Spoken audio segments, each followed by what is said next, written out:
Our last speaker is Nicola. She's an award-winning environmentalist who, among other things, has been working in the Ecuadorian Amazon for many years, alongside and challenging the oil industry and the effects it is having in that area. She spends 3 months of each year and has made a documentary on the effects of the industry on the indigenous people and of the whole environment. She also works with an international group of scientists on the bioremediation of contaminated sites. Now, this is a subject we don't seem to hear much about, do we, from the UK companies? If they go ahead with all this, they promise they will put everything back exactly as it was in every field, in every county of the country. How are they going to do it? And how can they get the stuff out from deep down in the ground where they've put it? That is my question to them. But Nicola is an ardent campaigner with climate change, and when she's in England, she's frequently asked to speak on her work and general environmental matters. She lives locally, and I'm delighted to say she's brought her experience and knowledge to the group Billingshurst Frack Free, and she is very welcome.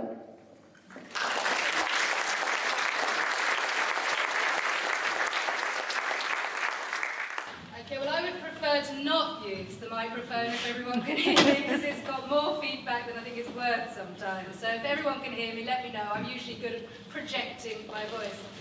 So, I'm born and bred in Pulborough, and for 18 years my work has actually been down in the Ecuadorian Amazon. I spend, as I said, 3 months a year in Ecuador. And sadly, I have seen over 18 years many, many streams and rivers running black. It's not rare to have incidents in the oil industry. So, of course, there is a little bit of NIMBYism on my part. No, I don't want it in my backyard. I don't want there to be a risk to the River Arun, to the wild brooks, to the air that we all breathe. It is a risk. Now, as much as they like to tell us that it is not, I think we all know what happened in the Gulf of Mexico with Deepwater Horizon, whose environmental impact report was no risk. That was a drop in the ocean in comparison to what has happened in the Amazon. Billions and billions more barrels of oil has been spilt down in the Amazon, and probably most people in here have never heard about it. And quite often, we don't hear about it. There's a really good leaflet for anybody who wants to know at the back, and just in the UK, since 2013 to 2017, here in the UK, there has been 1,768 reported spills, leaks, and unintended releases of oil, gas, and chemicals. Of those incidents where the volumes of releases were recorded, 465 were oil spills, 444 were chemical spills, 379 were spillages of both substances. More than a fifth of incidents involved a release of 1/2 ton or more. There are at least 3 recorded fire rigs and a further 14 incidents that were assessed as having risk of fire and or explosion. How many people, could you raise your hands, how many people here have heard about all these incidents in the UK? 5. So basically, most of us don't know about these kind of incidents that are happening with the oil industry. Another document.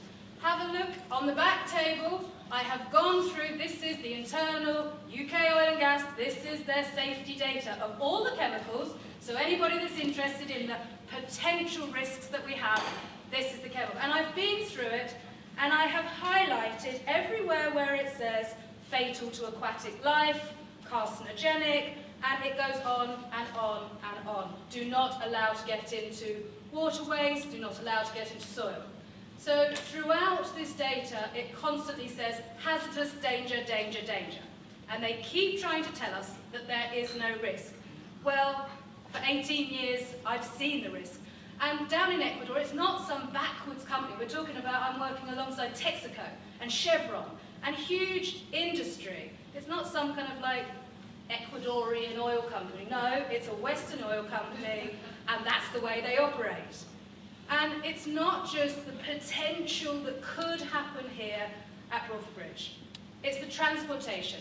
Now, when I spoke to the parish council about the real risk that we have coming through Pulborough, hundreds and hundreds of HGVs that will be carrying the oil, the acids, the chemicals, at times radioactive substances, this has to be transported, and it will be coming through the village. Now, God forbid nothing will ever happen, but unless there's never another car accident in history, and we know that Divestment Crossroads has had many accidents there. So we just need to be aware of what could happen, because I've seen it myself. And so, of course, on one side there is the NIMBY in me. No, I don't want it to happen here. But globally, I also don't want it to happen for the whole planet. You know, like Tom was saying, we need to keep the soil, you know, keep the oil in the soil and the coal in the hole. Basically, we can't get it all out and burn it. The Stone Age did not end because we ran out of stones. You know, really, we are going to move on from the oil industry, whether we like it or not. The trouble is, right now, we are addicted to it. And like any drug, it's very difficult to get off of. And like the industry would say, they would say, well, how did you all get here? You all drove it. How are you heating your houses? How are we going to move? We all need it. And these acids we're putting down, they're just like toilet cleaner. That's what they say.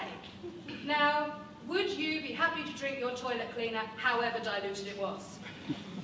I think that this is the size that they have very, very good public relations people. They are excellent salespeople, and that's what they want us to feel. Don't worry, everybody. It'll be just like Storrington, a nice little nodding donkey that none of us have to worry about. That is not today's technology. Today's technology is totally different, and there are always risks to us locally and to the environment. For them to have said in their reports that there are no protected areas around 10 kilometres, like was stated earlier, it's like, hang on, we've got the RSP, we've got the wetlands, we've got many, many areas of protected significance around, and for them to say there's none, and for them also to say that if there is an incident, don't worry everybody, we'll be taken to Horsham Hospital. That's what they say in their internal documents under their risk assessment.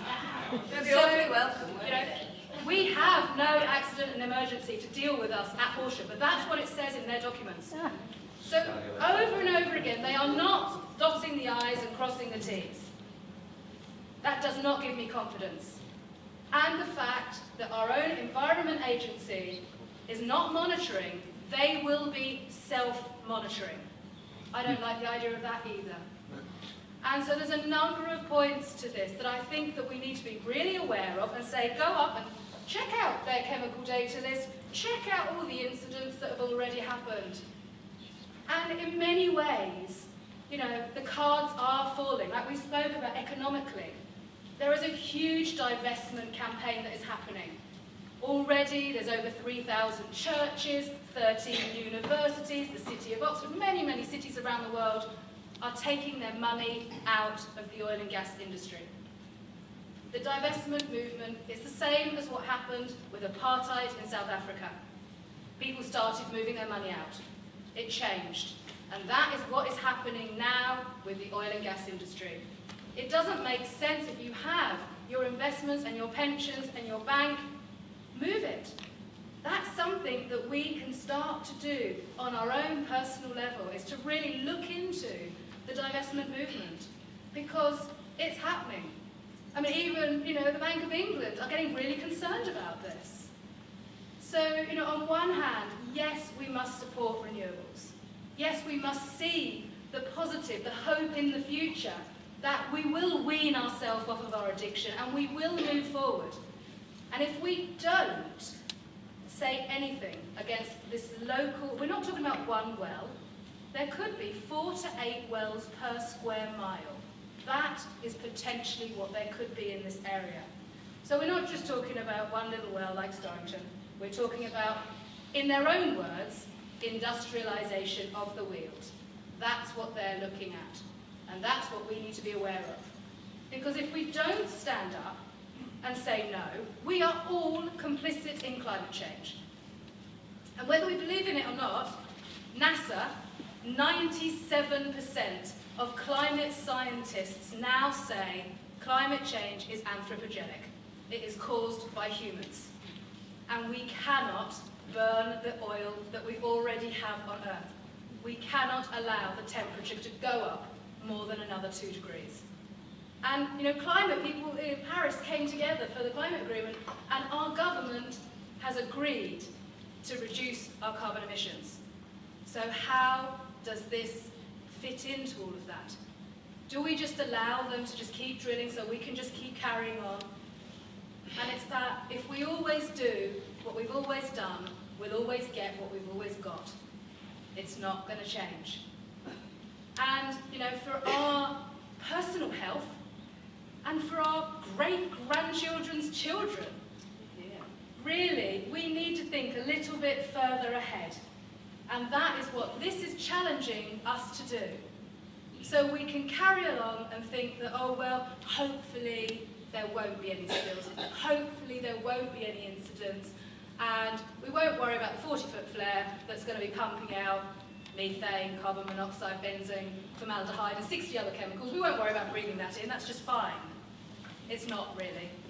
And so I think a number of these environmental considerations really need to be understood, not just for us personally, locally, and for the wildlife, who we are their voice as well, but globally. Because although we might think in England, oh, well, it would be nice for it to get a little bit warmer, actually, most of our food comes from overseas. And as there is less rain and less snow on the mountains, agriculture is suffering. And so will we if we can't supply the food demands that we all need.